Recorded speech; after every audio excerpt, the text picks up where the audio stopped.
नमस्कार। जय जगन्नाथ। ମୁଁ ଆଜି ଓଡ଼ିଶାବାସୀଙ୍କ ତରଫରୁ ଓଡ଼ିଶାର ପ୍ରତ୍ୟେକ ଜନତାଙ୍କ ତରଫରୁ ମୁଁ ଆଜି ପ୍ରତ୍ୟେକ ରାଜନୀତି ଦଳଙ୍କୁ କିଛି କହିବା ପାଇଁ ଯାଉଛି। ବିରୋଧୀ ଓ ସରକାରରେ ଥିବା ତିନି ଦଳଙ୍କୁ ମୁଁ ଆଜି କିଛି କହିବା ପାଇଁ ଯାଉଛି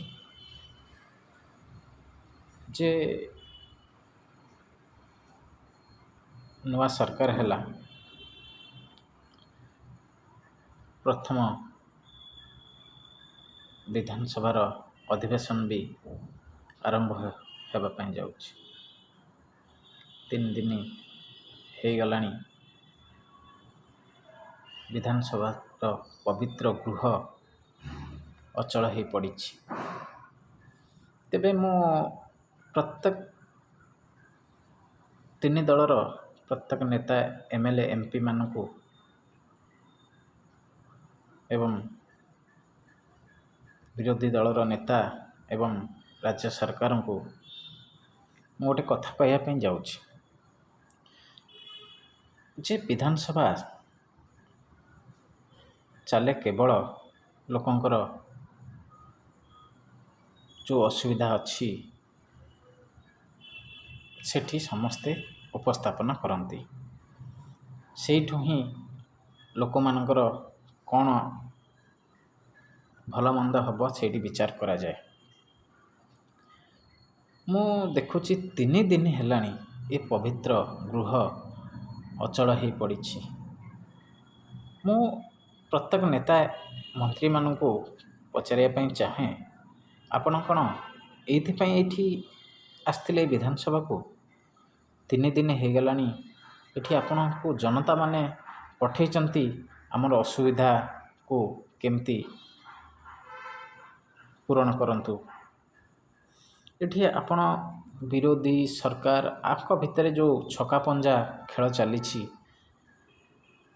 ଇଏ ପ୍ରତ୍ୟେକ ରାଜନୀତି ପାଇଁ ଶୁଭଙ୍କର ନୁହଁ। ଆଉ ମୁଁ ବି ଓଡ଼ିଶାରୁ ପ୍ରତ୍ୟେକ କୋଣରୁ ଯେଉଁମାନେ ଓଡ଼ିଶାର ପ୍ରତିନିଧି ହୋଇ ଆସିଛନ୍ତି ବିଧାନସଭାକୁ, ମୁଁ ତାଙ୍କୁ ରିକ୍ୱେଷ୍ଟ କରୁଛି ଯେ ଲୋକଙ୍କର ସମସ୍ୟା ହିଁ ଉଠାନ୍ତୁ। ଏ ସରକାର, ପ୍ରତ୍ୟେକ ସରକାର,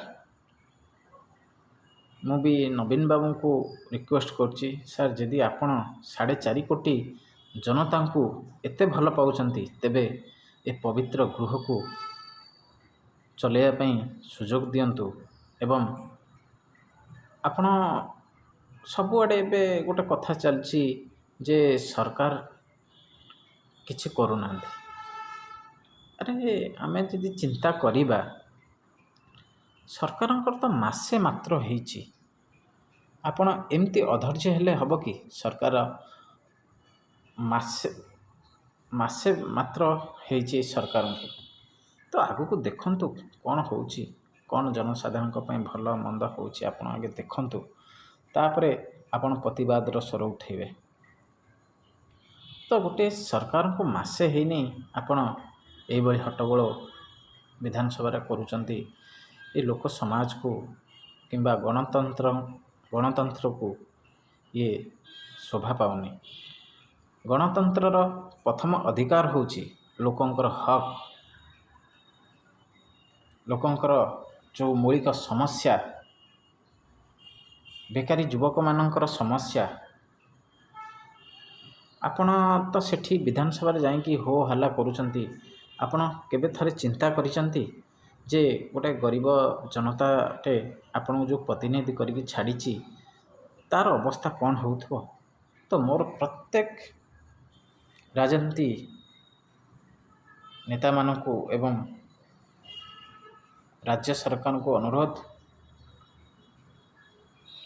ବିଧାନସଭାର ଗୃହକୁ ସୁରୁଖୁରୁରେ ଚଳାଇବା ପାଇଁ ପ୍ରସ୍ତାବ ଦିଅନ୍ତୁ ଏବଂ ସମସ୍ତେ ଜନତାଙ୍କର ଭଲ କଥା ଚିନ୍ତା କରନ୍ତୁ। ଏଠି ଆପଣମାନଙ୍କ ଯୋଗୁଁ ଆଜି ଜନତାଙ୍କର କୌଣସି କାମ ସୁରୁଖୁରୁରେ ହୋଇପାରୁନି। ଏଇ କ'ଣ ଓଡ଼ିଶାର ରାଜନୀତି? ଏଇ କ'ଣ ଓଡ଼ିଶାର ଅସ୍ମିତା? ମୁଁ ପ୍ରତ୍ୟେକ ରାଜନୀତି ଲୋକମାନଙ୍କୁ, କର୍ମୀମାନଙ୍କୁ ଏବଂ ଯେଉଁମାନେ ଓଡ଼ିଶାର ନେତୃତ୍ୱ ନେଇଛନ୍ତି, ବିରୋଧୀ ହେଉ ବା ଶାସନରେ ଥିବା ରାଜନୀତିକମାନଙ୍କୁ ମୁଁ ପ୍ରଣାମ ଜଣାଉଛି, ରିକ୍ୱେଷ୍ଟ ବି କରୁଛି, ବିଧାନସଭାର ଏ ପବିତ୍ର ଗୃହକୁ ଚଲେଇବା ପାଇଁ ସୁଯୋଗ ଦିଅନ୍ତୁ ଏବଂ ସୁରୁଖୁରୁରେ ଚଲାନ୍ତୁ। ଜନତାଙ୍କର କାମ ହେଉ। ଏହି ହେଉଛି ରାଜନୀତିର ମୂଳ ତତ୍ତ୍ୱ। ସାଧାରଣ ଜନତାଟେ ଆଜି ବହୁତ ପରିସ୍ଥିତିରେ ଅଛି। ତେଣୁ ସେହି ପରିସ୍ଥିତିକୁ ଆପଣ କେମିତି ପ୍ରତ୍ୟେକ ଜନତାଙ୍କର ଭଲ ହେବ, ସେଥିପାଇଁ ବିଧାନସଭାରେ ପ୍ରତ୍ୟେକ ସମସ୍ୟାକୁ ଉଠାନ୍ତୁ ଏବଂ ତା'ର ଭଲ ବ୍ୟବସ୍ଥାକୁ ବାହାର କରନ୍ତୁ। ଆମେ ଆସିଛେ ଏଠି ଲଢ଼େଇ କରିବା ପାଇଁ ନୁହଁ। ଏଠି ଜନତାଙ୍କର ଯେଉଁ ଅଧିକାର ଅଛି, ଯେଉଁ ସମସ୍ୟା ଅଛି ଏଠି ଉଠାଇବା ପାଇଁ। ଏଠି ଆମେ ଇଏ ବିରୋଧୀ, ଇଏ ଶାସକ, ଏସବୁ ଆମ ଭିତରେ ଆସିବା ଭୁଲ ଧାରଣା।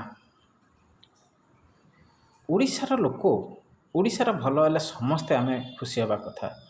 କିନ୍ତୁ ଓଡ଼ିଶାର ଆମେ ଲୋକ ହେଇ, ଓଡ଼ିଶାର ପ୍ରତିନିଧି ହେଇ ଆମେ ଯଦି ଓଡ଼ିଆଙ୍କର ଅସୁବିଧାକୁ ଏଠି ବିଶୃଙ୍ଖଳା କରିବା ପାଇଁ ଆସିଛୁ, ତେବେ ଏ ରାଜନୀତି ପାଇଁ ଶୁଭଙ୍କର ନୁହଁ। ମୋର ପ୍ରତ୍ୟେକ ନେତୃତ୍ୱ ନେଇଥିବା ରାଜନୀତି ନେତୃବୃନ୍ଦଳୀମାନଙ୍କୁ ମୁଁ ରିକ୍ୱେଷ୍ଟ କରୁଛି, ଜନତାଙ୍କର ଯେଉଁ ଅସୁବିଧା ଅଛି ତାକୁ ବିଧାନସଭାରେ ଉପସ୍ଥାପନ କରନ୍ତୁ ଏବଂ ତାଙ୍କର ସମସ୍ୟାକୁ ଦୂର କରନ୍ତୁ। ଏବଂ ନବୀନ ବାବୁଙ୍କୁ ବି ମୁଁ ରିକ୍ୱେଷ୍ଟ କରୁଛି, ସାର୍, 4.5 କୋଟି ଜନତା ଆମ ଓଡ଼ିଆଙ୍କର ସୁବିଧା ଅସୁବିଧା କୌଣସି ସରକାର କିଏ ଆସୁ କିମ୍ବା କିଏ ସରକାର ନ ଆସୁ, ଆମେ ନିଜେ ହିଁ ଆମ ଓଡ଼ିଆର ଲୋକମାନଙ୍କର ସମସ୍ୟାକୁ ବୁଝିବା। ଏ ଯୁଦ୍ଧର ସମୟ ନୁହଁ। ଲୋକଙ୍କର କାମ ହେବା ମୂଳ ତତ୍ତ୍ୱ। କାମ ହେବା ନିହାତି ଦରକାର। ତେଣୁ ଏ ପବିତ୍ର ଗୃହକୁ ଆପଣ ଶାନ୍ତି ଶୃଙ୍ଖଳା ସହିତ ଚଳାଇବା ପାଇଁ ସୁଯୋଗ ଦିଅନ୍ତୁ। ମୋର 3 ଦଳଙ୍କୁ ମୋର ଓଡ଼ିଶାବାସୀଙ୍କ ତରଫରୁ ରିକ୍ୱେଷ୍ଟ କରୁଛି। ଜୟ ଜଗନ୍ନାଥ, ଜୟ ଶ୍ରୀରାମ।